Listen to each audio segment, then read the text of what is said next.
Malaria একটি পতঙ্গবাহিত রোগ। সাধারণত মশার কামড়ে এই রোগ ছড়ায়। স্ত্রী অ্যানোফিলিস মশা এই রোগের বাহক। জমা জলে মশা জন্মায়।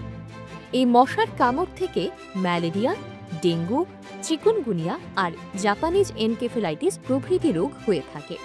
এই মশার কামড় থেকে দূরে থাকতে জমা জল পরিষ্কার করুন এবং সপ্তাহে একদিন শুষ্ক এবং পরিচ্ছন্ন দিন পালন করুন। ঘরে মশা তাড়ানোর ধূপ বা ধোঁয়া ব্যবহার করুন। মশার কামড় থেকে দূরে থাকতে প্রতিদিন ঘুমানোর সময় দিনে এবং রাতে মশারি ব্যবহার করা অবশ্যই প্রয়োজন এবং ফুলহাতা পোশাক পরিধান করা দরকার। বাড়ির জল সঞ্চয়ের পাত্র ঢেকে রাখতে হবে যাতে মশা ডিম পাড়তে না পারে।